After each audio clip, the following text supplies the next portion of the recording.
saya masih youth, masih remaja, pernah diajarkan sama pendeta-pendeta bahwa kita boleh mengimani apapun, Tuhan pasti kasih sama kita. Kalau kita doa dengan penuh iman, pasti Tuhan kasih. Ayatnya Yosua 1 ayat 3. Setiap tempat yang akan diinjak oleh telapak kakimu, kuberikan kepada kamu seperti yang telah kujanjikan kepada Musa. Pertanyaan saya, apakah kamu dapat pewahyuan dari Tuhan hal yang sama? Kalau enggak, kamu ngutip-ngutip ayat, itu bukan iman. Itu namanya memanipulasi firman. Banyak orang setelah dikhotbahin pendeta kayak begitu zaman itu, lihat mobil Ferrari tumpang tangan. Dalam nama Yesus akan menjadi milikku. Saya mau tanya, kalau Tuhan benar-benar sembarangan menjawab doa, Tuhan kasih deh tuh Ferrari, lu sanggup gak bayar servisnya? Sanggup gak bayar pajaknya? STNK perlu perpanjang tiap tahun. Sanggup gak bayar asuransinya? Jangan ngocol deh. Makanya orang itu harus hidup berpadan dengan panggilan. Tahu diri gitu loh. Panggilan kita gak semua jadi orang kaya raya. Saya kasih tahu, iman yang tidak didasari oleh pewahyuan firman Tuhan, itu iman yang kosong. Oke, senang banget. Kembali lagi ke CLCC, selalu menjadi momen yang saya paling rindukan, yaitu khotbah di CLCC. Meskipun foto di IG cukup jadul, tapi inilah tampilan sebenarnya hari ini. Haleluya. Sekali lagi terima kasih buat support dari jemaat CLCC Bandung yang setia banget, udah 3 tahun support Tangan Pengharapan. By the end of this year, tepat 3 tahun ya. CLCC Bandung support kami dari mulai awalnya dulu 10 guru, kemudian tahun kedua 15 guru, kemudian tahun ketiga 19 guru. Saya mau bilang bahwa CLCC Bandung adalah donatur terbesar Tangan Pengharapan. Terima kasih banyak. Saya tuh sangat bersyukur buat Ko Andi dan Kan Nining ya, dan juga CLCC Bandung, karena kalian itu selalu jadi berkat buat kami pribadi dan juga buat pelayanan kami. Saya memohonkan dengan sangat semoga partnership ini tidak berakhir, karena 19 guru ini telah menolong anak-anak bisa terus sekolah. Kalau guru pedalaman ini tidak disupport, maka akan banyak sekolah yang tutup. Dan teman-teman, Bapak Ibu lihat tadi visi yang Tuhan kasih di hati saya untuk Indonesia, melahirkan 1000 pemimpin masa depan yang takut akan Tuhan, mencintai rakyat, cerdas dan berintegritas. Lewat 10 sekolah berasrama, baru Jumat lalu kami meeting dengan Bain & Co. Consultant company terbesar nomor 3 di dunia yang mengaudit Tangan Pengharapan. Mereka berkata kepada kami, tolong direnungkan kembali visi yang akan dikerjakan ke depan, yaitu bangun 10 sekolah berasrama. Karena setelah kami hitung biaya hidup satu anak 2 juta sebulan tidak termasuk uang sekolah. Tolong dipikirkan lagi. Saya bilang saya menghidupi iman, bukan pikiran.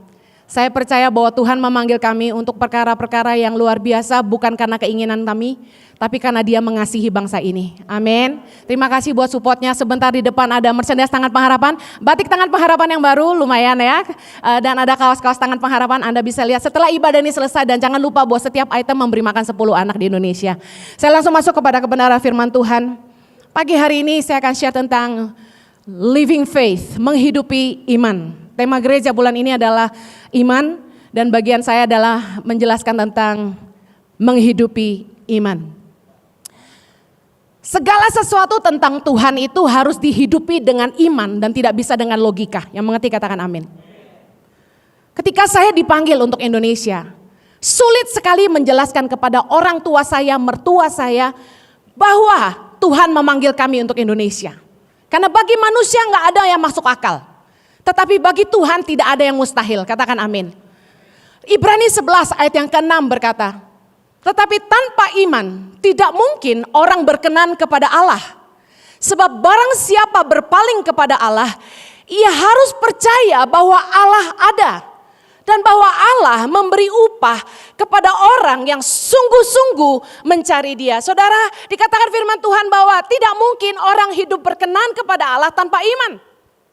Dan barang siapa yang mencari Allah dengan sungguh-sungguh harus percaya bahwa Allah ada. Iman itu secara sederhana akan diartikan oleh banyak orang. Percaya bahwa Allah itu ada. Di titik ini saja banyak kita yang sudah jadi Kristen tahunan masih sering tergoncang imannya ketika kita menghadapi pergumulan hidup dan kita menghadapi kemustahilan, jalan yang bentok. Kita lalu digoncang dan mulai bertanya, apa benar Tuhan ada? Kalau mau jujur, kita hadapi itu. Hanya sekedar percaya bahwa Allah ada. Orang-orang yang punya iman akan sungguh-sungguh mencari Allah. Karena dia percaya bahwa Allah ada. Yang mengerti katakan amin. Apa itu iman? Yesus berkata bahwa aku berkata kepadamu, sesungguhnya jika kamu percaya dan tidak bimbang, kamu bukan saja akan dapat berbuat apa yang kuperbuat pada pohon ara itu. Anda tahu Tuhan bilang engkau gak akan berbuat selama-lamanya, pohon itu langsung kering.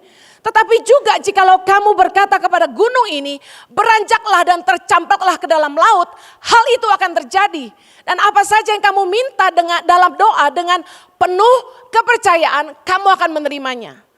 Iman adalah sebuah keyakinan, kepercayaan yang penuh tanpa rasa ragu. Pertanyaan saya pagi hari ini, apakah imanmu sudah mulai bertumbuh dari percaya bahwa Allah ada kepada sebuah keyakinan yang teguh, percaya penuh tanpa ragu kepada Tuhan? Dari mana iman timbul? Iman itu timbul, yang menjadi dasar dari iman dalam hidup kita adalah yang pertama, keyakinan yang teguh akan kasih Tuhan, bahwa Tuhan mengasihi kita. Kepercayaan penuh akan kebenaran firman Tuhan sebagai landasan kehidupan kita. Kalau Anda tidak percaya bahwa Tuhan mengasihimu, dan Anda tidak percaya bahwa firman Tuhan, yaitu Alkitab yang tertulis, merupakan sebuah kebenaran, hal ini tidak akan pernah jadi landasan buat hidupmu. Iman timbul bukan hanya dari keyakinan akan kasih-Nya dan firman yang tertulis, tapi juga dari firman Tuhan yang kita dengar dalam pewahyuan. Iman timbul dari pendengaran dan pendengaran akan firman Kristus. Saya akan bahas itu lebih dalam. Saya harus tahu bahwa apa yang menjadi dasar dari iman itu harus jelas. Iman dasarnya adalah kebenaran firman Tuhan. Yang mengerti katakan amin. Roma 1 kita baca sama-sama. Injil itu kekuatan Allah. Ayat 16. Sebab aku mempunyai keyakinan yang kokoh dalam Injil. Karena Injil adalah kekuatan Allah yang menyelamatkan setiap orang yang percaya. Pertama-tama orang Yahudi, tetapi juga orang Yunani. Ayat 17. Sebab di dalamnya nyata kebenaran Allah yang bertolak dari iman dan memimpin kepada iman. Seperti ada tertulis, orang benar akan hidup oleh iman. Sama-sama sekali lagi katakan, orang benar akan hidup oleh iman. Saudara, apa yang menjadi landasan iman kita? Kebenaran firman. Tanpa mengerti kebenaran firman Tuhan, kita nggak bisa punya iman. Oleh karena itulah Anda sangat perlu baca firman. Orang yang menghidupi iman adalah orang yang mempercayai firman Tuhan sebagai dasar kebenaran. Kalau saya boleh tambahkan, yang hakiki. Sebagai landasan kehidupannya. Firman Tuhan satu-satunya dasar kebenaran yang menjadi landasan kehidupannya. Tahukah saudara bahwa apa yang kita yakini dengan sungguh-sungguh, apa yang kita imani akan nyata dalam tindakan-tindakan kita. Ini yang kita sebut dengan belief system. Belief system adalah landasan keyakinan atau kebenaran dalam pikiran yang melatar belakangi seseorang bersikap atau berperilaku. Saya kasih contoh. Berapa banyak Bapak Ibu yang saudara-saudari yang pernah mendengar kalau minum obat tidak boleh minum teh, kelapa, orange juice atau susu? Angkat tangan. Beberapa. Saudara dengar, saya meyakini kalau kita minum obat, lalu kita minum teh atau kopi, obat itu tidak bekerja. Larut katanya. Saya bukan saintis, tapi saya meyakini itu karena dikasih tahu orang tua.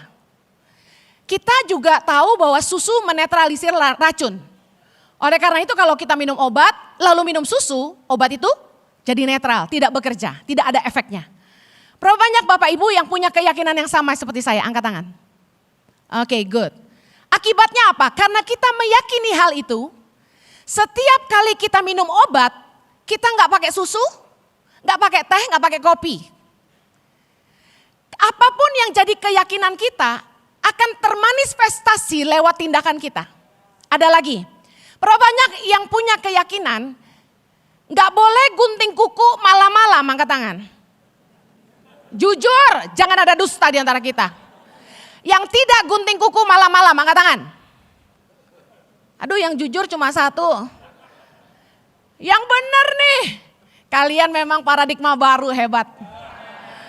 Tapi rata-rata nggak mau gunting kuku malam-malam. Begitu ngambil gunting kuku, lihat jam.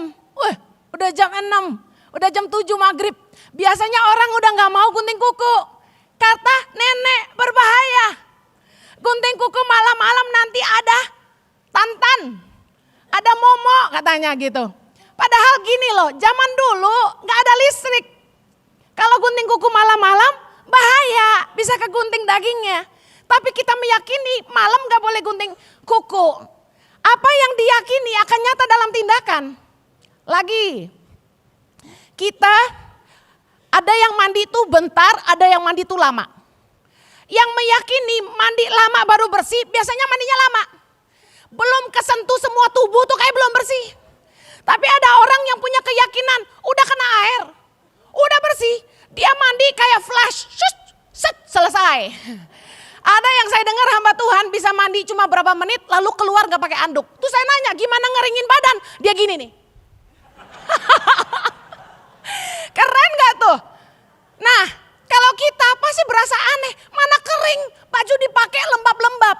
Tapi masing-masing orang punya keyakinan yang berbeda dan melakukannya dengan cara yang berbeda. Bisa ngerti? Nah, harusnya sama halnya dengan iman. Iman itu Anda letakkan di mana? Cara kerja pikiran manusia itu ada dua.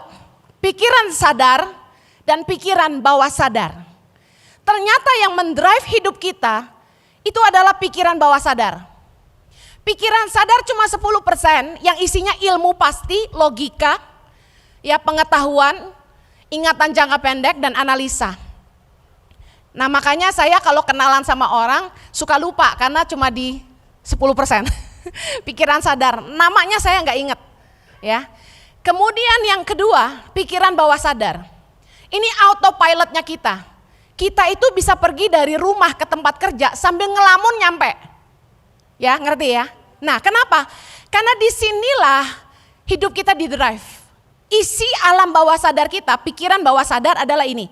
Keyakinan, keimanan, intuisi, emosi, perasaan, cara kita bangun hubungan sama orang, kebiasaan, keterikatan ya, addicted terhadap sesuatu, kekreativitasan, tahap pertumbuhan itu ditentukan di pikiran bawah sadar. Nah, firman Tuhan itu ada di mana dalam hidupmu? Kalau firman Tuhan merupakan keyakinan, sebuah hal yang Anda sangat percayai, keyakinan yang teguh, bahwa firman Tuhan adalah kebenaran yang hakiki yang satu-satunya harus jadi landasan hidupmu, maka hidupmu akan didrive oleh firman Tuhan. Pertimbangan hatimu dalam memutuskan apapun, menghadapi masalah apapun, engkau akan selalu ingat firman, kalau firman itu jadi keyakinan. Karena letaknya ada di pikiran bawah sadar. Orang yang beriman itu menghidupi firman. Banyak orang yang ngaku dia beriman, tapi dia nggak hidupi firman. Tahukah Anda bahwa tindakan kita setelah berdoa membuktikan iman kita? Orang yang beriman bukanlah orang yang sekedar berdoa. Kelihatannya dia percaya sama Tuhan, kayak dia berdoa. Tapi orang yang beriman adalah orang yang bertindak setelah berdoa.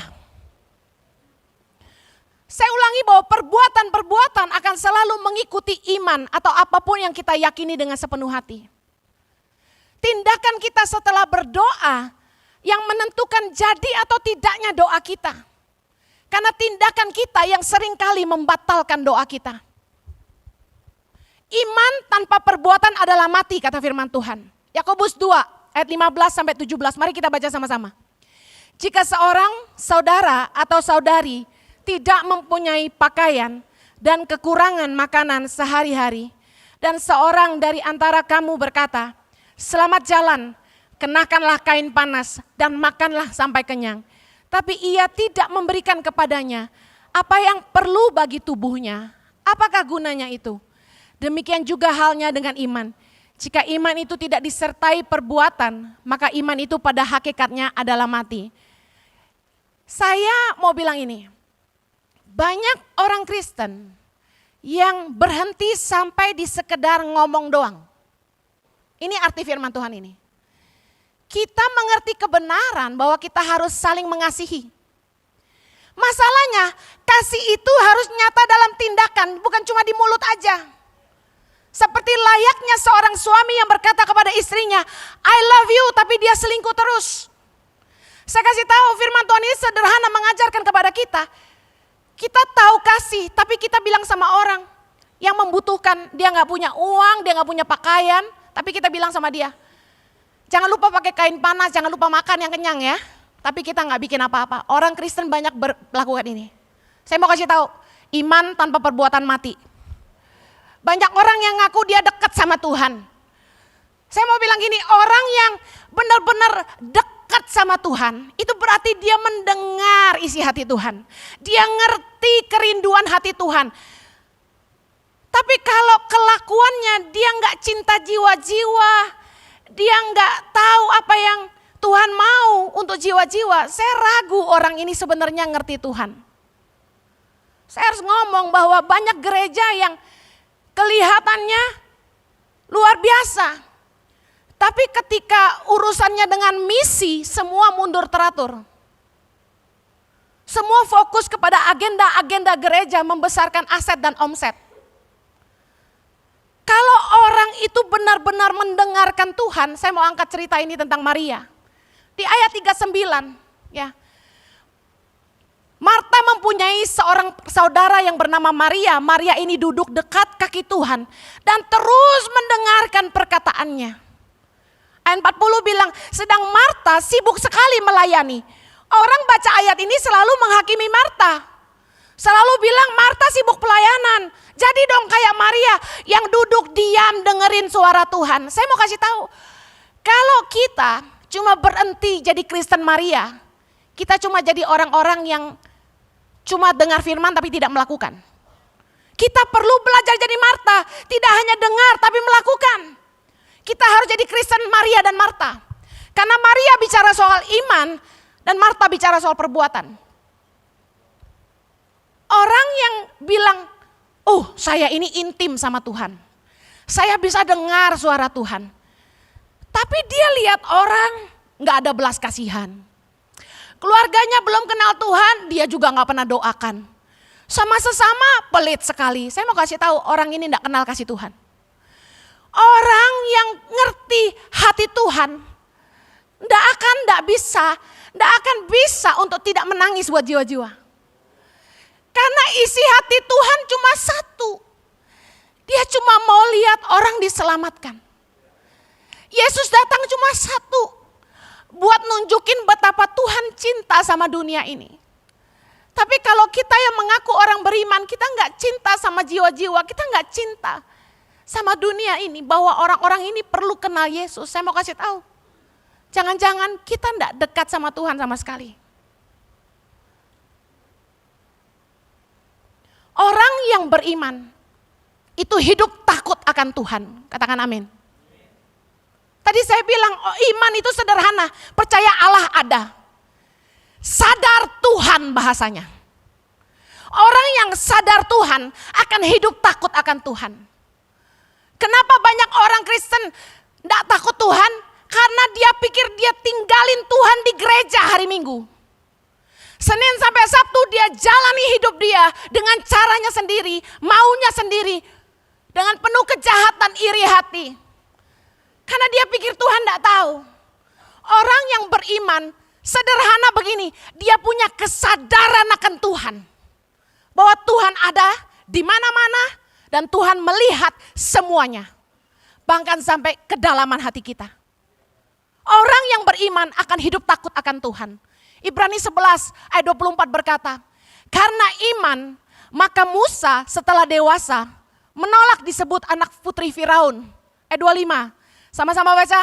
Karena ia lebih suka menderita sengsara dengan umat Allah daripada untuk sementara menikmati kesenangan dari dosa. Lihat, karena iman, Musa lebih senang menderita daripada menikmati kesenangan dosa. Daniel 1 ayat 8. Daniel berketetapan untuk tidak menajiskan dirinya dengan santapan raja dan dengan anggur yang biasa diminum raja. Dimintanyalah kepada pemimpin pegawai istana itu supaya ia tak usah menajiskan dirinya. Saya mau tanya, berapa banyak orang Kristen zaman sekarang yang benar-benar punya komitmen, berketetapan untuk tidak menajiskan dirimu? Berapa banyak kita orang Kristen yang ngaku percaya Tuhan, benar-benar ambil komitmen tidak menajiskan diri kita. Ngambil keputusan, aku harus menjaga kesucianku. Aku harus jaga kekudusan hidupku. Yes, aku gak bahagia dalam rumah tanggaku, tapi aku gak mau selingkuh. Karena aku tahu Tuhan tahu. Berapa banyak kita yang masih punya kesadaran itu? Orang yang beriman itu hidup takut akan Tuhan. Dia jaga hidupnya. Dia gak ambil kesenangan dosa. Dia tahu itu enak, tapi dia gak ambil. Makanan raja menurut Anda enak gak? Tapi dia gak ambil. Mengapa sih seringkali kita doa dan doa kita gak dijawab Tuhan? Sederhana, dosa adalah penghambatnya. Saudara harus tahu dalam Yesaya 59 dikatakan, sesungguhnya tangan Tuhan tidak kurang panjang untuk menyelamatkan dan pendengarannya tidak kurang tajam untuk mendengar. Tetapi yang merupakan pemisah antara kamu dan Allahmu ialah segala kejahatanmu dan yang membuat dia menyembunyikan diri terhadap kamu sehingga ia tidak mendengar ialah segala dosamu. Iman tanpa perbuatan mati.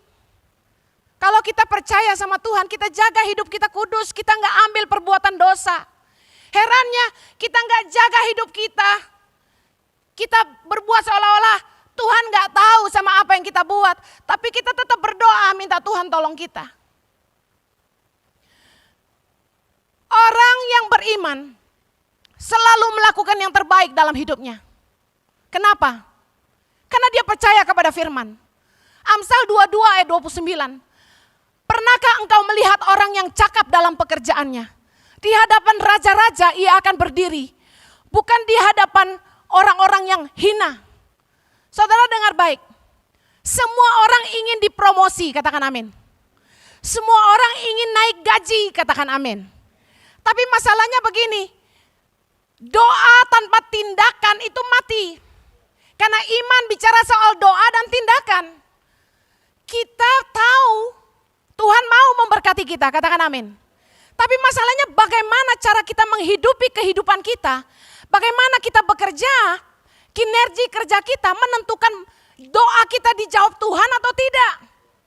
Kalau pagi hari sebelum berangkat kerja Anda berdoa supaya Tuhan memberkati Anda hari itu. Berdoa supaya Tuhan mengirimkan customer yang banyak pagi hari itu. Saya kasih tahu. Anda datang ke kantor jangan terlambat. Kerjalah yang jujur. Jangan nipu orang.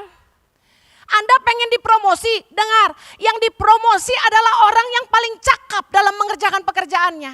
Kita sebagai pemimpin tidak mungkin ngangkat orang yang tidak becus apa-apa. Kita akan pilih yang paling sanggup mengerjakan yang terbanyak. Setuju? Seorang supervisor, dia harus bisa menolong orang-orang di bawahnya. Seorang manajer harus bisa menolong orang-orang yang di bawahnya lagi.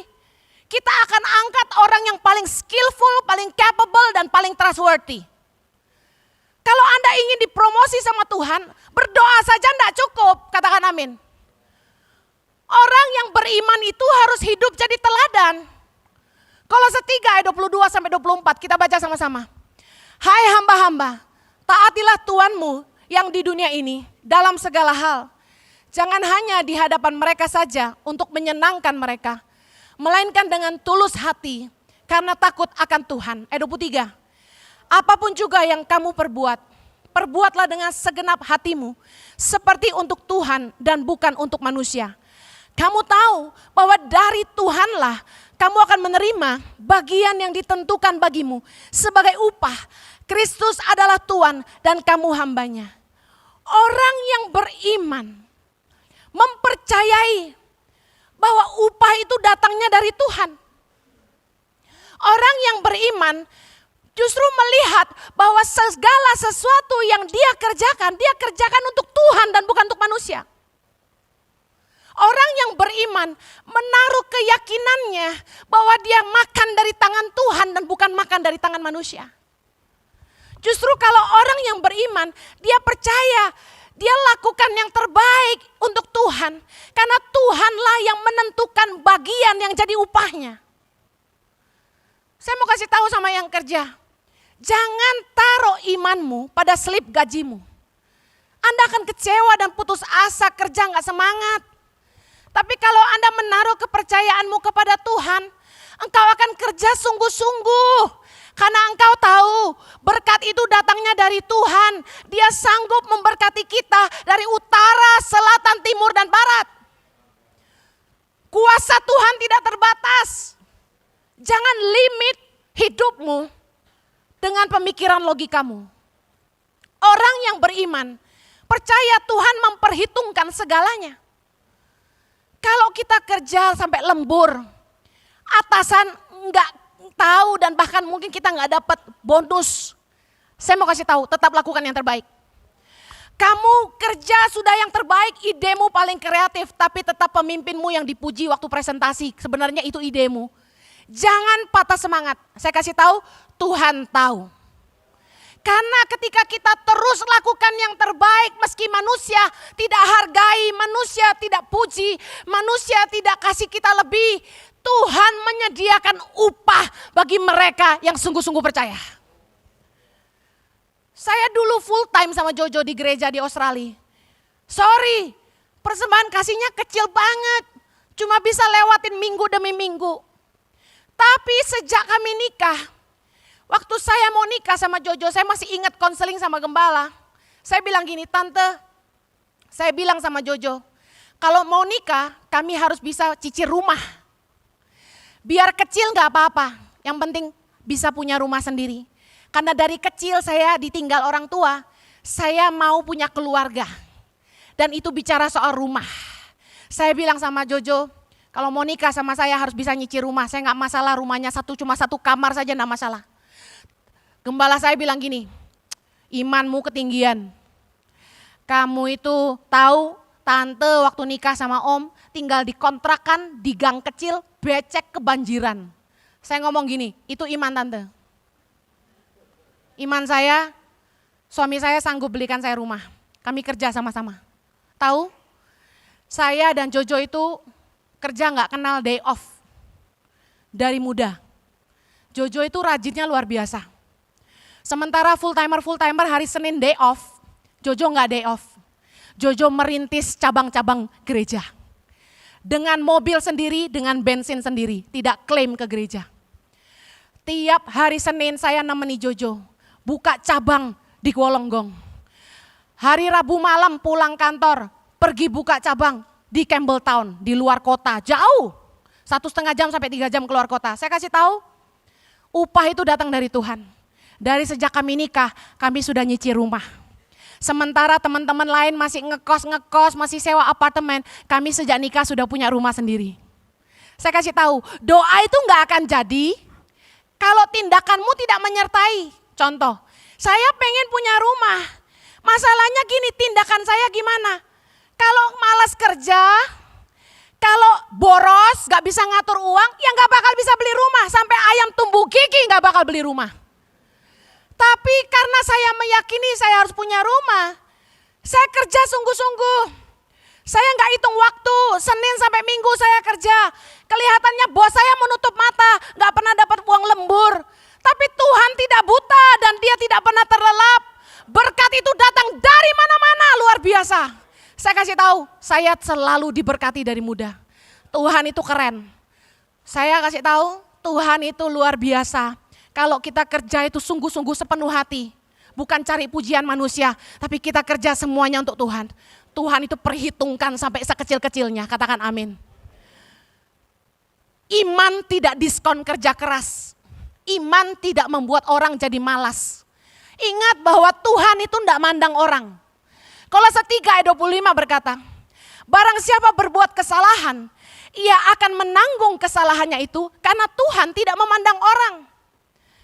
Orang Kristen itu mikir gini, kalau gua Kristen, kasih karunia tingkat tinggi. Kalau orang dunia kasih karunia gak punya. Sehingga banyak anak Tuhan yang kalau ngelamar kerja, bikin CV cuma 5. Lamaran kerja cuma 5, tapi ditumpangi tangan dan dipuasain semalam-malaman. Orang yang tidak kenal Yesus, saya mau kasih tahu, mereka juga percaya Tuhan. Tapi mereka tidak kenal kasih karunia. Bagi mereka ilmu logika, saya bikin CV banyak kemungkinan lebih besar. Ya, dia tulis 100 CV. Semalam-malaman begadang demi bikin CV. Lalu dia ngaca, dia acting kayak jawabin interview. Harus meyakinkan pakai dasi meskipun bawahnya udah pakai kolor doang. Wah, dia gaya, dia rambutnya dijelin. Bagaimana cara confident menjawab ketika di interview. Saya mau tanya, kalau Anda yang nerima CV 2 orang ini, kira-kira yang mana Anda terima? Kalau saya pilih yang bukan Kristen tapi kerja keras. Banyak orang yang memanfaatkan kasih karunia. Tuhan itu Tuhan yang adil, masa Tuhan tidak memberkati orang yang betul-betul bekerja keras? Tuhan tidak akan memberkati orang malas. Biarpun Anda doa nungging-nungging kayak sapi guling gak bakal diberkati. Orang gak boleh mendiskon kerja keras dengan alasan saya beriman kepada Tuhan. Berkat gak datang begitu saja. Oh, Tuhan sanggup luar biasa melipat kali gandakan berkatnya. Yes, saya setuju. Tapi Tuhan gak pernah pengen kita jadi orang-orang malas. Kasih tahu sebelah kanan kirimu, jangan malas. Iman gak diskon kerja keras. Yang kedua, orang beriman, tadi yang pertama melakukan menghidupi firman. Yang kedua, orang beriman tidak memanipulasi firman. Tahukah Anda bahwa iman itu menggenapi firman Tuhan? Katakan amin. Iman tidak memanipulasi firman Tuhan untuk kehendak kita sendiri, tapi iman menyatakan apa yang Tuhan kehendaki bagi kita. Yakobus 4 ayat 2c sampai ayat 3, kita baca sama-sama. Kamu tidak memperoleh apa-apa karena kamu tidak berdoa. Atau kamu berdoa juga, tetapi kamu tidak menerima apa-apa karena kamu salah berdoa. Sebab yang kamu minta itu hendak kamu habiskan untuk memuaskan hawa nafsumu. Banyak orang heran, mereka berdoa udah lama banget, tapi Tuhan gak jawab. Makanya dalam doa Bapa kami, Yesus diawali dengan Bapa kami yang di sorga, dikuduskanlah namamu, datanglah kerajaanmu, jadilah kehendakmu. Artinya gini, waktu kita berdoa minta apapun sama Tuhan, permohonan kita itu cuma himbauan. Tapi kembalikanlah semuanya kepada kehendak Tuhan yang terjadi buat kita. Yang mengerti katakan amin. Orang seringkali memanipulasi ayat-ayat firman Tuhan untuk semua yang dia inginkan. Waktu saya masih youth, masih remaja, pernah diajarkan sama pendeta-pendeta bahwa kita boleh mengimani apapun, Tuhan pasti kasih sama kita. Kalau kita doa dengan penuh iman, pasti Tuhan kasih. Ayatnya Yosua 1 ayat 3. Setiap tempat yang akan diinjak oleh telapak kakimu, kuberikan kepada kamu seperti yang telah kujanjikan kepada Musa. Dengar. Tuhan itu berfirmannya sama Musa. Bahwa setiap tanah yang dia pijak akan diberikan. Pertanyaan saya, apakah kamu dapat pewahyuan dari Tuhan hal yang sama? Kalau enggak, kamu ngutip-ngutip ayat, itu bukan iman. Itu namanya memanipulasi firman. Banyak orang setelah dikhotbahin pendeta kayak begitu zaman itu. Lihat mobil Ferrari tumpang tangan. Dalam nama Yesus akan menjadi milikku. Kalau sampai alarmnya bunyi gue ketawain juga tuh orang. Yang bahaya lihat mobil sport bagus. Dalam nama Yesus aku berdoa jadi milikku. Saya mau tanya, kalau Tuhan benar-benar sembarangan menjawab doa. Tuhan kasih deh tuh Ferrari, lu sanggup gak bayar servisnya? Sanggup gak bayar pajaknya? STNK perlu perpanjang tiap tahun. Sanggup gak bayar asuransinya? Jangan ngocol deh. Makanya orang itu harus hidup berpadan dengan panggilan. tahu diri gitu loh. Panggilan kita nggak semua jadi orang kaya raya. Kita nggak semua dipanggil jadi orang miliuner. Jadi berpadanlah dengan panggilan itu. Kalau Tuhan jawab benar-benar dikasih, nggak usah itu deh BMW seri 7. Pusing-pusing lu bayar servisnya. Benar gak? Kalau saya dikasih saya jual. Nggak sanggup gue bayar asuransinya. Dengar baik. Lihat perempuan cantik tumpang tangan. Dalam nama Yesus jadi istri saya. Lihat di TV Agnes Monica. Dalam nama Yesus jadi pacar saya. Iman sembarangan. Saya kasih tahu iman yang tidak didasari oleh pewahyuan firman Tuhan itu iman yang kosong. Iman yang sejati timbul dari pendengaran dan pendengaran akan firman Kristus. Roma 10 ayat 17 bilang begitu. Apa maksudnya? Firman Tuhan ada yang tertulis, ada yang merupakan pewahyuan. Kita dengar langsung Tuhan ngomong. Baik lewat suara hati, pikiran, maupun banyak. Ada yang audible, saya bahas ini di mendengar suara Tuhan. Nah, iman yang tidak didasari oleh pewahyuan firman Tuhan adalah iman yang kosong atau ambisi pribadi yang menyesatkan dan memaksakan kehendak sendiri. Iman yang tidak didasari oleh rema atau pewahyuan adalah iman yang palsu. Tanpa pewahyuan dari Tuhan, hidup dan pelayanan kita dipimpin oleh ambisi pribadi dan dijalani dengan kekuatan sendiri. Kalau ada orang yang pelayanan lalu bilang saya lelah dengan semuanya, burn out, berarti Anda harus doa lagi. Iman itu enggak ngawur. Iman itu enggak nekat. Ada orang yang sakit, dia berdoa, darah Yesus menyembuhkan saya. Aku percaya dengan iman, aku enggak minum obat, aku sembuh. Berdoa dengan iman, enggak perlu dioperasi. Saya kasih tahu, tanpa didasari pewahyuan atau rema firman Tuhan, jangan coba-coba. Orang yang tidak mau berobat dan tidak mau minum obat, sedang menipu dirinya sendiri. Dan saya kasih tahu, tanpa pewahyuan dan tanpa rema firman Tuhan, dan Anda berani tidak minum obat dan tidak mau operasi, saya jamin Anda mati. Jangan coba-coba.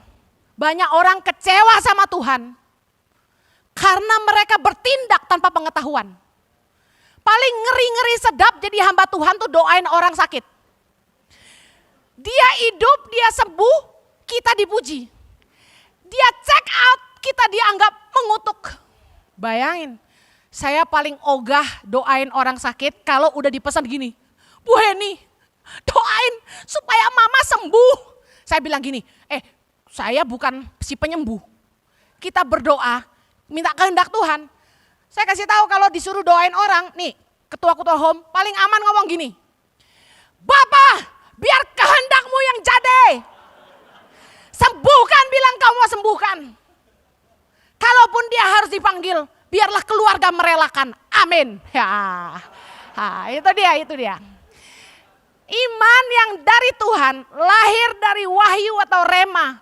Tuhan menyatakannya kepada kita sebagai kehendaknya, bukan kehendak kita. Yang mengerti katakan amin. When there is vision, there will be provision. Sama halnya dengan pilihan hidup dan pelayanan. Tanpa pewahyuan dari Tuhan atau rema firman Tuhan, maka hidup dan pelayanan kita tidak didasari oleh iman. Visi yang dari Tuhan selalu disertai dengan penyediaan dari Tuhan. Kalau sampai kita sendiri jadi susah, maaf. Kita bilang sama orang-orang, saya dapat visi dari Tuhan. Tapi terus kita sendiri jadi susah. Hidup kita tidak jadi berkat. Saya mohon begini, ujilah kembali. Apakah semua yang kita lakukan ini dimulai dari mendengar Tuhan? Orang yang beriman itu tidak khawatir soal penghidupan. Yang mengerti katakan amin. Matius 6 ayat 31 sampai 33, baca sama-sama. Sebab itu, janganlah kamu khawatir dan berkata, apakah yang akan kami makan? Apakah yang akan kami minum? Apakah yang akan kami pakai? Semua itu dicari bangsa-bangsa yang tidak mengenal Allah.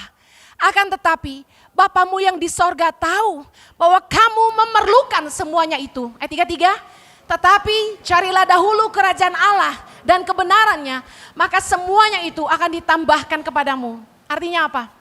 Hidup orang beriman itu tidak pernah khawatir soal penghidupan. Karena salah satu tanda kita menghidupi kehendak Tuhan, tidak hanya pelayanan kita disertai Tuhan, tapi hidup kita dipelihara Tuhan. Orang yang khawatir soal makan, minum, pakai, berarti dia tidak mengenal Allah. Yang jadi fokus kita harusnya, apakah hari ini kita sedang sibuk membangun kepentingan kerajaan sorga dan menjaga hidup kita dalam kebenaran atau tidak? Karena apabila kita lakukan kebenaran dan kita betul-betul hidup dalam kehendak Tuhan, saya percaya bukan hanya dia mencukupi kebutuhan kita, tapi semuanya akan ditambahkan. Amin. Pertanyaan saya, kerajaan siapa yang sedang kita bangun? Kerajaan siapa yang kita sedang bangun? 4 menit terakhir saya mau kasih kesaksian. 13 tahun Tangan Pengharapan berdiri. Akhir tahun selalu menjadi krusial bagi saya. Karena saya selalu mengambil waktu sungguh-sungguh berdoa. Mencari kehendak Tuhan untuk apa yang Tangan Pengharapan harus lakukan di tahun berikutnya. Saya biasanya gak mau pesta, gak mau kumpul-kumpul. Saya cuma mau sendiri saja. Dan saya bicara sama Tuhan. Dan listen, Tuhan itu setianya luar biasa. Dia yang memanggil kita, dia setia. Tuhan selalu menyatakan apa yang dia mau saya kerjakan tahun demi tahun. Dan sampai hari ini 13 tahun, firman-Nya tidak pernah gagal. Apapun yang dia firmankan terjadi tahun itu juga. November 2018 lalu, Tuhan bicara sama saya di tengah-tengah saya pelayanan di sebuah gereja di Kelapa Gading. Sebelum pergi pelayanan, saya bilang gini sama Jojo, Jo, tahun 2019 kita jangan bikin asrama lagi. Soalnya asrama tuh memakan dana paling besar. Lebih baik feeding and learning center, secara jumlah dampaknya lebih banyak. Kemudian saya pergi pelayanan. Selesai khotbah, saya turun dari mimbar. Roh Kudus tanya gini, Henny, apa yang kamu mau lahirkan untuk Indonesia? Saya jawab, pemimpin Tuhan. Waktu saya jawab pemimpin, Tuhan langsung bilang gini, lahirkan 1000 pemimpin bagi Indonesia. Bangun 10 sekolah berasrama di Indonesia. Saya pulang pelayanan, kaki saya lemas, mulut saya seperti bisu. Saya pulang ke rumah enggak bisa ngomong. Saya hampiri suami saya dan berkata, karena tadi pagi saya baru bilang jangan bikin asrama lagi, ya. Saya bilang sama Jojo, Jo, tadi Tuhan ngomong, kita harus lahirin 1000 pemimpin buat Indonesia dan bangun 10 sekolah berasrama. Suami saya diam, karena dia selalu percaya apa yang Tuhan firmankan kepada saya, karena itu selalu jadi di depan mata dia. Saya masuk ke kamar mandi dan kalau saya sudah stres, kamar mandi jadi tempat pelarian saya. Karena di situ saya tidak diganggu, saya nyalakan air kencang-kencang, saya nangis sama Tuhan. Saya nangis, saya bilang gini, Tuhan, saya mau jualan apa lagi? Ini saya, manusia tidak beriman di hadapan Anda. Orang yang berpikir bahwa semua yang dilakukannya atas hasil kerja keras sendiri. Saya bertobat hari itu. Saya minta ampun sama Tuhan. Sok banget lu Hen, lu pikir lu mau jalanin ini dengan jualan kaos, gak akan bisa. Saya nangis sama Tuhan karena merasa lelah, ngerti ya? Saya sama Jojo nih ngalamin banyak hal yang tidak bisa dibicarakan di mimbar ini. 10 gereja besar udah gak bolehin Jojo khotbah. Cuma gara-gara jualan kaos sama batik, bayangin. Padahal kita gak ngambil komisi sepeser pun, ya Tuhan tahu gitu loh. Kita cuma mau hidupi 5.000 anak di Indonesia, itu aja yang kita minta, dukungan dari jemaat. Karena kami gak punya gereja, kami gak punya bisnis, kami gak punya konglomerat, kami mesti gimana gitu loh. Kami gak suka minta-minta dan inilah yang kami buat karya kami untuk Tuhan gitu loh. Tapi tetap saja orang salah paham, gak mau bantu bahkan berniat stop support kami. Saya ini sudah lemah sekali di beberapa waktu gitu loh, ngelihat tingkah-tingkah hamba-hamba Tuhan yang seperti ini. Saya capek jualan kaos, kalau mau dibilang lebih bergengsi jadi pendeta yang gak usah jualan lagi. Saya bilang Tuhan, sekarang aja semua program yang jalan ini 850 juta tiap bulan. Kalau bangun sekolah bisa 1 miliar. Ini bangun 10 sekolah berasrama, belum bangunnya, belum ke depan kasih makan, gaji guru, kuliahin. Itu berapa? Aduh gue gak sanggup lagi gitu. Saya nangis sama Tuhan. Saya mau saksikan ini. Saya benar-benar hidup karena anugerah. hari ini sedang terbangun 5 sekolah berasrama.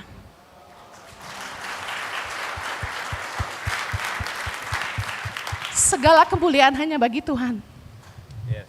Dia keren, hidupi firman, dan yakini bahwa apa saja yang dia firmankan pasti terjadi dalam hidupmu. Dekatlah dengan Tuhan, jaga hidupmu, ambil komitmen sungguh-sungguh, jaga kesucianmu. Punyalah ketetapan tidak menajiskan diri, meskipun dosa itu kelihatan menyenangkan. Hiduplah hanya untuk Tuhan, dan alami Tuhan bekerja lewat hidup kita. Tuhan memberkati.